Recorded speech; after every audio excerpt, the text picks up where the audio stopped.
உங்களுக்கு அம்மா YouTube channel பயனுள்ள வகையில் இருந்ததுன்னா கீழே தெரியுற ரெட் கலர் சப்ஸ்கிரைப் பட்டனை கிளிக் பண்ணிக்கோங்க. கூடவே ஒரு பெல் சிம்பிள் வரும், அதையும் கிளிக் பண்ணிக்கோங்க. அப்பதான் எங்களுடைய அடுத்தடுத்த வீடியோக்கள் உங்களுக்கு நோட்டிஃபிகேஷனாக வந்து சேரும். வணக்கம் நேர்களே, இந்த வீடியோவில் நம்ம கார் டிரைவிங் சீரீஸில் இது தொடர்ந்து வழங்கக்கூடிய 6வது வீடியோ. இந்த வீடியோவில் நாம் பார்த்தீங்கன்னா ஒரு மாடரேட் சிட்டிக்குள்ளே நீங்கள் என்ட்ரு ஆகிறீங்கன்னா உங்களுடைய ஸ்டேரிங் கண்ட்ரோல் எப்படி இருக்கணும் அதை தான் பார்க்க போகிறோம். இப்போ நீங்கள் பிகினர்ஸு லேர்ன் பண்ணிவிட்டு இப்போ சிட்டிக்குள்ளே போகிறீங்க அப்படின்னா ஸ்டேரிங் வந்து பயந்து போயிட்டு ரொம்பவும் நீங்கள் வலிச்சிடக்கூடாது.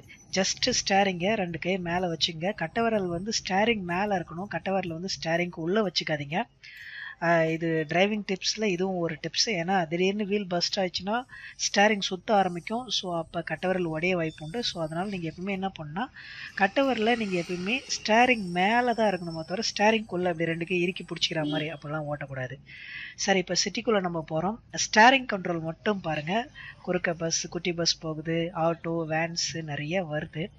ஸோ என்ன பண்ணுற பாருங்க, ரொம்பலாம் அழுத்தக்கூடாது. நீங்கள் ஹேர்னு போட்டுட்டு ஜஸ்ட் இப்போ வர எல்லா வெஹிக்கல்ஸுமே 90% வந்து பவர் ஸ்டேரிங்கிறதுனால நீங்கள் ரன்வேல ஜஸ்ட் அப்படி ஷேக் பண்ணிங்கனாலே போதும், வண்டி வந்து நல்லாவே வளையிறது உங்களுக்கு தெரியும். ஸோ ஸ்டேரிங் கண்ட்ரோல் ரொம்ப ரொம்ப முக்கியம் நீங்கள் சிட்டிக்குள்ளே டிரைவ் பண்ணும்போது. ஸோ அதே போல் உங்களுடைய வண்டி நீங்கள் ஓட்ட போகிறதுக்கு முன்னாடி உங்களுடைய வண்டி வந்து எவ்வளோ லென்த் இருக்குது, எவ்வளோ பர்த் இருக்குது, அதை நீங்கள் வந்து ஒரு டைம் வெளியே இருந்து ஒரு மெஷர் பண்ணிங்க. கையில் கூட நீட்டி 2 கையை நீட்டினீங்கன்னா மேக்ஸிமம் கார் எல்லாமே முன்னாடி நின்று கை நீட்டினீங்கன்னா அவ்வளோ நீட்டு தான் இருக்கும், 2 கை நீட்டு அகலம் தான் இருக்கும். ஸோ நீங்கள் சிட்டிக்குள்ளே ஒரு கேப்புக்குள்ளே என்ட்ரு ஆகிறீங்க அப்படின்னா 2 கை நீங்கள் நீட்டினீங்கன்னா அதை விட கொஞ்சம் அகலமாக இருந்தாலே நீங்கள் அது வழியாக உங்கள் கார் போகும்.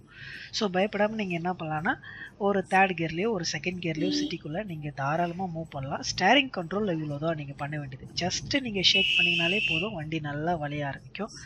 ஸோ ஸ்டேரிங் கண்ட்ரோல் வந்துடுச்சுன்னா அப்புறம் கியர் பொசிஷன் ரொம்ப ரொம்ப முக்கியம். ஸ்டேரிங் கண்ட்ரோலும் கியர் பொசிஷனும் உங்கள் மைண்டில் செட் ஆகிடுச்சுன்னா அதுக்கப்புறம் நீங்கள் தாங்க டிரைவிங்கில் எக்ஸ்பர்ட்டு. ஓகே, இப்போ ஸ்டேரிங் கண்ட்ரோல் நீங்கள் வாட்ச் பண்ணியிருப்பீங்கன்னு நினைக்கிறேன். கியரை வந்து ஸ்பீடுக்கு ஏற்ற மாதிரி அட்ஜஸ்ட் பண்ணிக்கோங்க. இப்போ சிட்டி ரேஞ்சை விட்டு நம்ம வெளியே வந்துட்டோம். ஸோ இவ்வளோ தாங்க. ஸ்டேரிங் கண்ட்ரோல் ரொம்ப ரொம்ப முக்கியம். ரொம்ப வளைச்சிங்கன்னா போயிட்டு அடுத்த வண்டியில் அடிச்சிடும். ஸோ ஸ்டேரிங் வந்து லைட்டாக மூவ் பண்ணுங்கள். மீண்டும் இது போல் நிறைய டிப்ஸோட அடுத்த வீடியோவில் சந்திப்போம். நன்றி, வணக்கம்.